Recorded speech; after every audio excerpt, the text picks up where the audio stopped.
নমস্কার বন্ধুরা। গ্রীষ্মকালে যে সমস্ত সবজিগুলি আমাদের শরীর এবং স্বাস্থ্যের খেয়াল রাখে তার মধ্যে লাউ কিন্তু অন্যতম।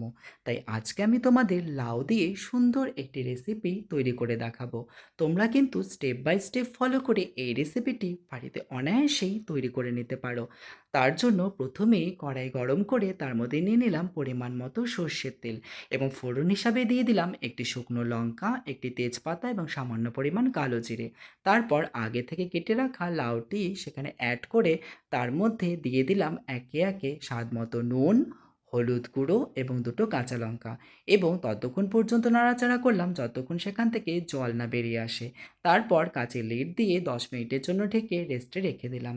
জল শুকিয়ে গেলে সেখানে অ্যাড করলাম 1 কাপ পরিমাণ জল। সামান্য নাড়াচাড়া করে আবার 10 মিনিটের জন্য রেস্টে রেখে দিলাম। এবার জল ফুটতে শুরু করলে আগের থেকে বেটে রাখা মুগ ডালগুলিকে বড়ার আকারে ছোট ছোট করে সুন্দর করে সাজিয়ে দিয়ে আবার সেটিকে 10 মিনিটের জন্য ঢেকে রেখে দিলাম। 10 মিনিট পরে ঢাকনা খুলে বড়াগুলি সেদ্ধ হয়ে গেলে তার মধ্যে অ্যাড করলাম জিরা এবং ধনিয়ার রোস্টেড পাউডার এবং সামান্য পরিমাণ ঘি।